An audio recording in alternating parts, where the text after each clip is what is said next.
I'm sitting here at the Kosel early in the morning before tefillas. If you listen carefully in the background, I'm not sure if it can be detected.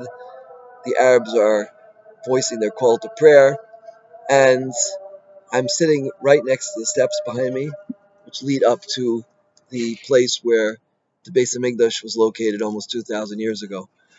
And my question for today is as follows. We all want to ascend these steps. Every week we say on Sunday, Mi'ala Lahar Hashem, we'll go up to that mountain. We'll ascend that mountain. And we all want to be from the individuals that merit to go up that mountain and to rise to the highest place on earth. The Gemara tells us that Eretz Yisrael is the highest place in the world, and the Beis Hamikdash is the highest place in Eretz Yisrael. Says the Maral, it's not talking about physical proximity. It's talking about spiritual heights. We're sitting here in Yerushalayim. This is the highest spiritual pinnacle in the world, and right here in the Beis Hamikdash is the highest spiritual point in Eretz Yisrael. This is the highest place on earth, and in fact, inside is the stone, the Even Shasia, which Chazal tell us, our sages teach us, that the entire world sprouted out from that stone. 5,783 years ago. And that's my question for today. How can we go up the stairs? And the Gemara tells us, the Gemara at the end of Sota, after listing the 19 attributes that will exist when Moshiach comes, the Gemara tells us that there's one central attribute which sums everything up and teaches us how we can be privileged to have Moshiach come and to ascend those steps behind me. And the answer is, Emunah.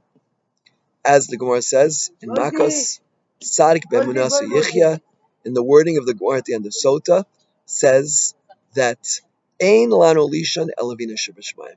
We have absolutely nothing to rely on at all. Nothing. When I say nothing, I mean nothing. Absolutely nothing to rely on at all except for the Almighty.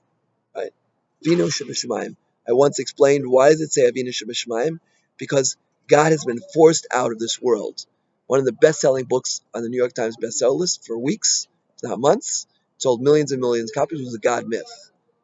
There are so many deniers of God today, and they're all students of the Greeks who were defeated more than 2,000 years ago in the battle that took place between the Greeks and 13 of the most resilient of the Jewish people, the 13 children of Hashmonai family. And therefore, I would like to humbly suggest today that the way to go up these steps, right, is not to try and walk up now. As you can see, they're barred off and closed off. Yeah, the way to go steps is to work on our emunah, right? To work on coming to an internal perception, clarity, complete clarity over here and over here in your heart, in your mind and your heart and everything in between. That we have nothing to rely on at all. And when I say nothing, I mean nothing. Ephes, klum, nadia, nisht, whatever language you decide to speak. And we have absolutely nothing to rely on except for the Bari Olam, except for the Almighty, except for the one who created the world with 10 verbal statements. And the question is, how can we get there? I want to share with you quickly a story that happened to me a number of years ago. I was sitting in the Beis Medrash, and I was using a computer which was made of steel. It was guaranteed never to break. Okay, but the guarantee, unfortunately, had already expired. And somebody walked by me, not so careful about banging into my stender. He hit my stender, and the computer went flying in the air. It landed on the ground with a thump, with a thud, and then I started hearing it sound like it was the last signs of life, and that computer was gone. And during this whole event, so I just sat there, completely calm. I said, Kol David Rahman Latov Avid. I got up, took a paper Gemara, and started learning. And there was a certain Rosh Hashiva there. I said, Rabbi Travis, I don't understand what's going on. This guy just came and destroyed your computer. And just sitting there, completely calm. What's tutzach, Dorden? What's going on here? Why are you upset? I said, I give a class every day on thanking Hashem when things look bad. Why should I get upset? Yeah, look, it's all good. And in fact, it was good. Somebody heard about this. They bought me a new computer. It was much better, and the rest is history. So I got all my uh, information back. I got all the data back, and Baruch Hashem, everything was fine. Right? Then we have to know everything is always fine. But the only way, now I'm not saying anything about myself. All I could say is I told him I would feel like a hypocrite after giving so many classes. And for that one time that I was cool, I can tell you, for every one time I'm cool, there are 10 times when I also lose it. So if you lose it, you're not alone. But I'd like to humbly suggest today a methodology that we can employ, perhaps, yeah, to work on Amuna, and there's many, many good books out there on Amuna. My friend Rav David Asher, he has a wonderful book on Living Amuna. Many people have benefited from this, and there are many other ones. I don't want to mention them because there's so many that are good. Right? I just want to mention one here that I'm personally connected with, and that's this book Yedidya, Yedidya, which is based on my classes that I give here every morning at the Koso. Thank Hashem when things look bad. Yedidya one had amazing impact on Klal Yisrael.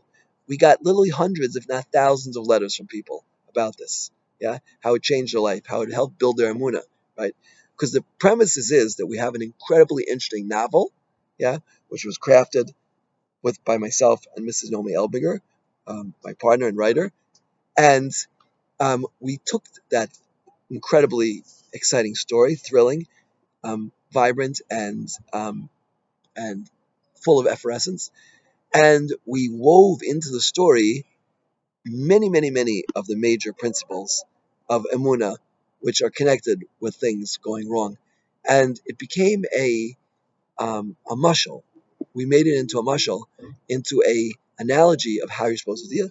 And as you watch the character, main character Yedidia, rise and fall, and for every time you have up, there's seven downs. As we watch this happen, yeah, you could see in ourselves how we can also rise and fall, right? Or fall and rise. Sheva tipol tzadik will come. Seven times the tzaddik falls down and then gets up.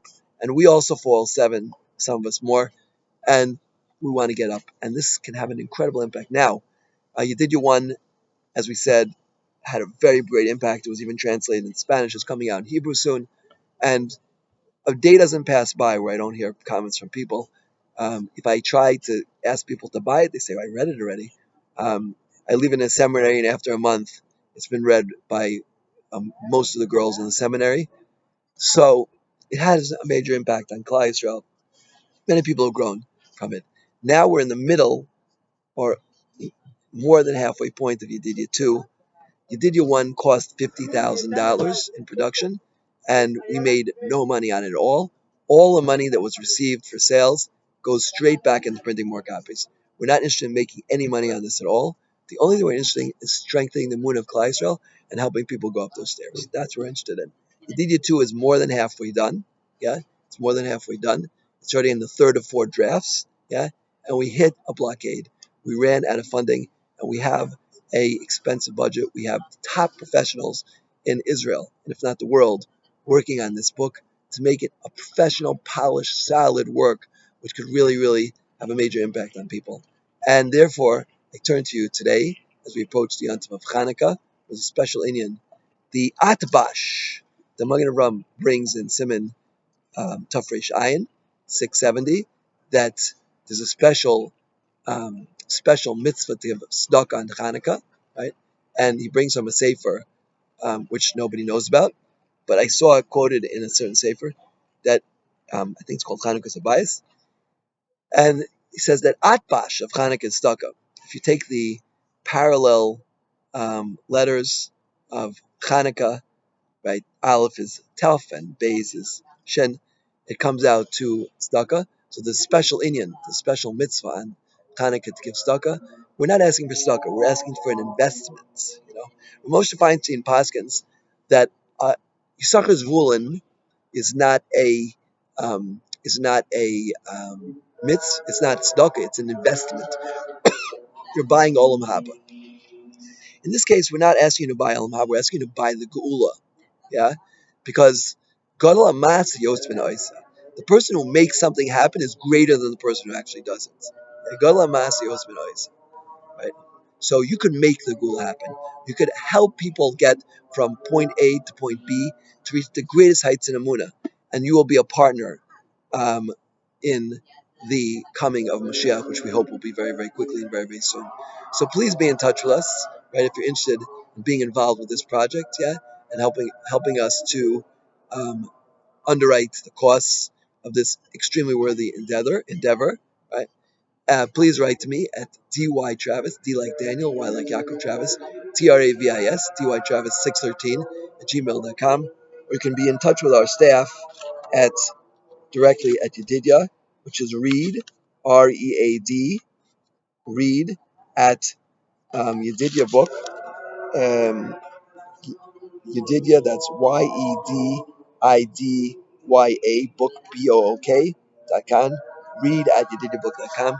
Be in touch with us, and you could be a partner in this exciting endeavor, which Gedalim have told me is a fundamental block in Mashiach coming, is to help people strengthen themselves in Amunah. And this is really um, incredible. And I'm not saying that because I'm one of the co-authors. I'm saying that because of what Rabbanim have told me. I try to do everything according to the instruction of Gedalim, and Gedalim have told me that this is a very, very worthwhile endeavor. Even though from early in the morning to late at night, I'm very busy with my kollel, trying to train poskim for the next generation. In this case, I'm taking the time to be involved with this project because it's so important. Could really be a partner in bringing the Gula. And if you would like to include this as a Yisachar Zvulun as well, that can be arranged. That it should be also a Yisachar Zvulun to support a Talmud Chacham, and all the money will also go to Yedidya. I'm talking about the husband of Mrs. Elmiger, who's one of the most brilliant people I've ever met. It's an incredible couple, the two of them. Brilliant minds, two brilliant minds got together. We can make Yisachar Zvulun for that. Whatever way you see fit, think about this opportunity, and please strengthen your emunah today, every day. Every day we have to strengthen our emunah, whether it's through tefillah, whether it's through listening to shirim such as this, whether it's through reading books like Yedidya. Get involved. Get involved with strengthening Emunah. And one major way you can do that is being a partner in Yedidya 2, which is about marriage and about finances. Yeah, which are two major places where we need Emunah daily. Be a partner and get involved and help the Jewish people go up those steps. And instead of the call to prayer, which is going on right now, we should have the call to prayer of the Kohen Gadol on Yom Kippur, saying the name of HaKadosh Baruch Hu, the same Havaya, inside the Kodesh Kedoshim. We should all be here at Hanukkah, lighting the menorah, which is now there, the gold menorah, which has been put up there in the Makkah Mikdash. We should all be Zeiche to the Bias Goyel, to the full Geula, very quickly. Amen. King Tirotza.